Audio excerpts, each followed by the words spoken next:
عن أبي ذر رضي الله تعالى عنه عن النبي صلى الله عليه وسلم فيما روى عن الله تبارك وتعالى أنه قال: يا عبادي إني حرمت الظلم على نفسي وجعلته بينكم محرما فلا تظالموا يا عبادي كلكم ضال إلا من هديته فاستغفروني أهدكم يا عبادي كلكم جائع إلا من أطعمته فاستطعموني أطعمكم يا عبادي كلكم عار إلا من كسوته فاستكسوني أكسكم الحديث.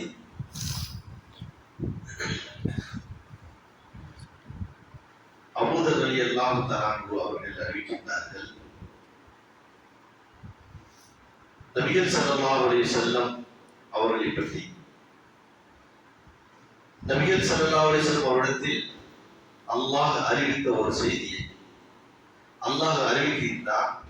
யா இபாதி, என்னுடைய அடியார்களே, இன்னி ஹரம்து ظلم على نفسي وجعلته بينكم محرما, எனக்கு நானே விதித்துக் கொண்டேன், என் மீது நான் கடமையாக்கிக் கொண்டேன், அநீதம் செய்வதை ஹராம் என்று கடமையாக்கிக் கொண்டேன், தடை செய்தேன். அதை போன்று உங்களுக்கு மத்தியிலும் நீங்கள் அநீதம் செய்வதை ஹராமாக ஆக்கியிருக்கின்றேன். எனவே பலா தவாலமு, ஒருவருக்கு ஒருவர் அநீதம் செய்து கொள்ளாதீர்கள். யா இபாதி குல்லுக்கும் ضالٌ இல்லா மன் ஹதைது, என் அடியார்களே, நீங்கள் அனைவரிலுமே வழி தவறித்தான் இருக்கின்றீர்கள், நான் யாருக்கு நேர் வழி காட்டுகின்றேனோ அவர்கள் தவிர. யா இபாதி, என் அடியார்களே, குல்லுக்கும் ஜாயிஉன், நீங்கள் அனைவரிலுமே பசியாளர்களாகத்தான் இருக்கின்றீர்கள். இல்லாமன் அதாம்து, யாருக்கு நான் உணவு வழங்குகின்றேனோ அவர்களை தவிர. எனவே எனக்கு நீங்கள் உணவு அழியுங்கள், உங்களுக்கு நான் உணவு அழிப்பேன். யா இபாதி, என் அடியார்களே, குல்லுக்கும் ஆரின் இல்லாமன் கசவுது, நீங்கள் அனைவர்களுமே ஆடையின்றி தான் இருந்தீர்கள், உங்களுக்கு நான் தான் ஆடையை வழங்கினேன். எனவே எனக்கு ஆடை வழங்குங்கள், அக்சுக்கும், உங்களுக்கு நான் ஆடை வழங்குகின்றேன். யா இபாதி, என் அடியார்களே, இன்னக்கும் துஹ்தபூன பில்லைலி வன்னஹார், நீங்கள் இரவிலும் பகலிலும் நிறைய பாவங்களை செய்து கொண்டிருக்கிறீர்கள். நான் அந்த பாவங்களை எல்லாம் மன்னித்துக் கொண்டிருக்கின்றேன். எனவே என்னிடத்தில் நீங்கள் பாவம் தேடுங்கள், பாவ மன்னிப்பு கேளுங்கள், உங்களை நான் மன்னித்து விடுகின்றேன். யா இபாதி, என் அடியார்களே, இன்னக்கும் லம் தபலுகு லர்தி ஃபதவர்ரூனி, நீங்கள் செய்கிற எந்த ஒரு இடையூறும் எனக்கு எந்த இடத்தையும் தந்து விடாது. வலன் தபலுகு நஃபி ஃபதன்ஃபஊனி, நீங்கள் செய்கிற எந்த ஒரு நன்மையும் எனக்கு நன்மையை வழங்கி விடாது என்று ஒரு நீண்ட ஹதீஸிலே அல்லாஹ் கூறியதாக நபிகள் ஸல்லல்லாஹு அலைஹி வஸல்லம் கூறிய செய்தியை முஸ்லிமில் 5333வது செய்தியாக பதிவு செய்யப்பட்டிருக்கிறது. இந்த மாதிரியான ஹதீஸ்களுக்கு ஹதீஸை குதுசி என்று சொல்வார்கள். ஹதீஸ் நபிகள் ஸல்லல்லாஹு அலைஹி வஸல்லம் சொல்லக்கூடிய அந்த வார்த்தை அது ஹதீஸ். அல்லாஹ் சொன்னதாக நபி அவர்கள் அறிவித்தால் அதற்கு பேர் ஹதீஸை குதுசி. அந்த ஹதீஸை குதுசியில் தான் இந்த செய்தி சொல்லப்படுகிறது. அதாவது, நான் எனக்கு நானே அநீதம் செய்வதை ஹராமாக்கி கொண்டேன், நான் யாருக்கு அநீதம் வைக்க மாட்டேன்.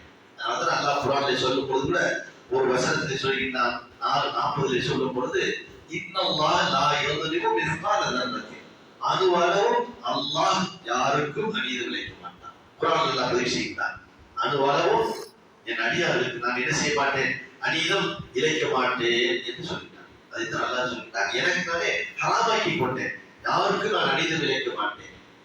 அதே போன்று உங்களுக்கு நான் தடை செய்கிறேன், நீங்கள் வேலை செய்தீர்கள், யாருக்கும் அநீதம் இழைக்காதீர்கள் அப்படின்னு சொல்லிட்டு நம்ம நடைமுறையில் இருப்பதிலா இந்த மனிதன் அநீதம் எதிரெல்லாம் இழைப்பான் என்றால் தனக்குரிய உரிமை அல்லது பிறருக்கு வழங்க வேண்டிய உரிமையில் மனிதன் என்ன செய்கிறான், அநீதம் வழங்குகின்றான். நான் சொல்லுகின்றான், நான் தான் உங்களுக்கு உணவை வழங்குகின்றேன். எனவே பிறருக்கு விஷயத்தில் நீங்கள் என்ன செய்ய வேண்டாம், உணவுகள் வழங்குகின்ற விஷயத்தில் நீங்கள் அநீதம் இழைத்து விட வேண்டாம். நான் தான் உங்களுக்கு ஆடையவே வழங்குகின்றேன். எனவே ஆடை வழங்கும் விஷயத்தில் சரி, நீங்கள் என்ன செய்ய வேண்டாம், அநீதம் இழைத்து விட வேண்டாம். உங்களுக்கு நான் தான் ரிஸ்கை வழங்குகின்றேன், எனவே நீங்கள் அது விஷயத்தில் அநீதம் இழைத்து விட வேண்டாம்.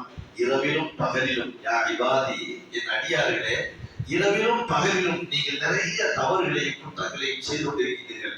அந்த எல்லா குற்றத்தையும் நான் மன்னிக்கின்றேன், அந்த எல்லா குற்றத்தையும் நான் மன்னிக்கின்றேன் என்று அல்லாஹ் குறிப்பிடுகிறார்.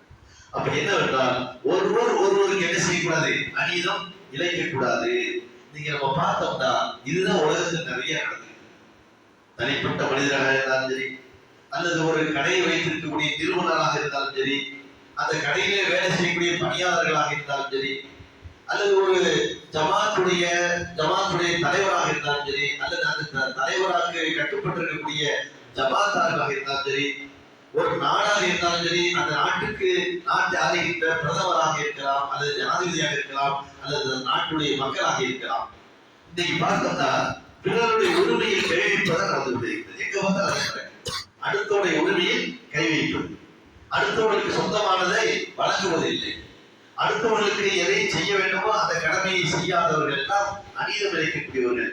அல்லாஹ் சொல்லினார், நான் தானே உங்களுக்கு எல்லாத்தையும் வழங்கியிருக்கின்றேன், ஆட்சியை வழங்கினேன், அதிகாரத்தை வழங்கினேன், சாப்பாட்டை உணவை வழங்கினேன், உடைகளை வழங்கினேன், மட்டுமல்ல எல்லா தேவைகளையும் நான் தானே கொடுத்துக் கொண்டிருக்கின்றேன். எனவே என் அடியாருக்கு நீங்கள் ஏன் அநீதம் இழைக்கின்றீர்கள்? எனவே அநீதம் இழைப்பதனால் ஒன்றும் இந்த உலகத்தில் நடந்து விட போவதல்ல.